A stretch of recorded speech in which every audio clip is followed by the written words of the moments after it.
You know, guys, a lot of people don't believe me when I say that Toyota, they are planning to revolutionize their company by, first of all, guys, if you go to Toyota's website, you can do this right now for yourself if you don't believe me. Toyota's website will tell you they have the best engineers in the world. Now, they go into massive detail. We have the best engineers. They're better than everyone else. That's why we have the best technology than everyone else. Rah, rah, rah. We have more engineers than any other company in the world, so what Toyota claim on their website.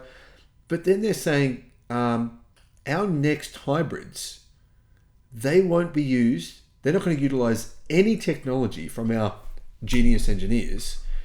They're just going to, utilize technology straight from BYD. Hello, my friends. Welcome to the channel. I'm Sam Evans. You're watching the Electric Viking. Great to see you. Thank you for tuning in. Guys, I don't really understand this strategy. Basically, Toyota say they have the best technology, they have the best hybrids. They've got, didn't they call it perpetual motion technology? I think Toyota got sued for saying that their EVs, their hybrid cars, were perpetual motion driven and they could just drive forever. So if that were the case, if Toyota's hybrids were so good, now guys, I've mentioned a few times on the channel, many of Toyota's hybrids and Lexus as well use nickel metal hydride batteries. Now that might sound like, nickel metal hydride, that sounds very technical and wow, amazing. Actually, these batteries were in Toyota vehicles 23 years ago. They're 23 years old now. And these battery packs weigh twice as much as a lithium battery pack. Twice as much. I kid you not. I'm not bullshitting here, guys. This is the genius technology that Toyota's been working with all their thousands of engineers. Apparently they've got 100,000 staff, more than 100,000. 10,000 engineers. What are these people actually freaking doing? Honestly, genuine question. If BYD, the primary, most important parts, the motors, right? The entire skateboard, if that's coming from BYD in China, what exactly are Toyota's engineers doing? Now, Toyota have just said, right, here's confirmation. The next Toyota Corolla will have a 2,100 kilometer range, thanks to Chinese technology. So Toyota is saying,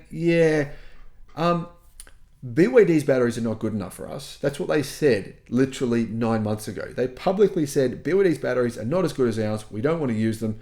And then they went and decided to use them. So clearly these solid state batteries that Toyota say they have are as mythical as what we all think. Using technology developed by BYD, new Toyota Corollas and other Toyota vehicles will utilize BYD's hybrid platform.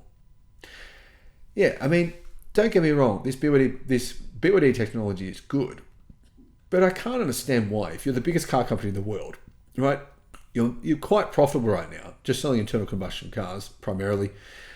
Why is it that in 2026, you're going to be using basically BYD technology in probably half the cars you're selling? What is the deal with that? Now, according to an unconfirmed report from Japanese media sources, they're saying what I've been saying for a while now is true. And Best Car says Toyota is aiming for a range of 2,100 kilometers from the Corolla plug-in hybrid. Coincidentally, today's 2024, it is 2024, still not 2026 yet. Today's plug-in hybrid vehicles that BYD manufactures can go 2,100 kilometers of range, apparently. That's what people have said. Now, that's hypermiling. There's no way known you're going to get anywhere near that distance.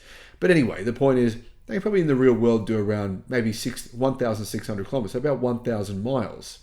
Now, they use a very efficient 1.5 litre turbocharged four-cylinder petrol engine in combination with a pretty sizable battery, which you can obviously plug in at home. So it's a plug-in hybrid. Until recently, Toyota have been saying that their technology is better than BYD, but now they're saying that instead of having a new hybrid platform in 2026, they'll simply be using BYD's. If this wasn't significant, Toyota's plan for their entire company is basically now to become a hybrid car company. They're saying in 2030 that almost all models they sell will be hybrids. So how many of those will be BYDs? How much of this technology will come from BYDs? How many batteries will come from BYD? Well, we can only guess, but I suspect most of them will be. According to a report from Chinese outlet Caixin, Toyota's 1.5 litre turbo four-cylinder will be using BYD's plug-in hybrid technology. Now, is it really Toyota's engine? I don't know.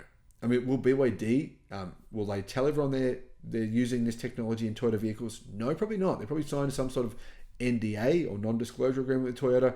Will Toyota admit that when you buy a Toyota, you're really buying a BYD? Really? It is. Come on. Will they admit that? No. But will customers find this out? Guys, I suspect customers will. BYD models also, just a coincidence, my friends, use a 1.5 litre turbocharged 4-cylinder. So it's purely a coincidence here, guys, that this Toyota vehicles will also use a 1.5 litre turbocharged 4-cylinder. Couldn't possibly be the same engine. Anyhow, it produces 74 kilowatt and 126 newton meters of torque, right? That's BYD's engine.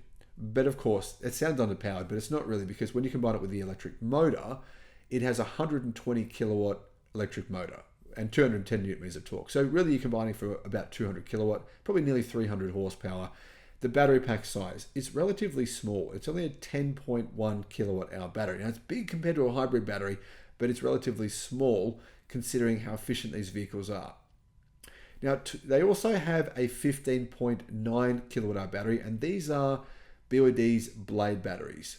The BYD Chin in China is one of the cheapest vehicles you can buy, or the cheapest BYDs you can buy. It's very affordable. It's one of the best-selling cars in China, and it looks to me as though basically Toyota just lifting that technology straight off a BYD and sticking it into their future cars. And this is going to be good for Toyota purchasers. People who buy a Toyota are going to get probably a decent car, but maybe they'll be wondering to themselves, why did I pay more money for a Toyota when I could have just bought a BYD instead?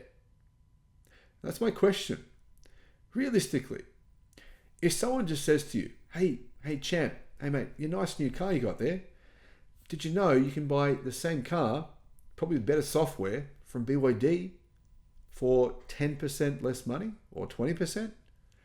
Now, how would you feel if that was to happen?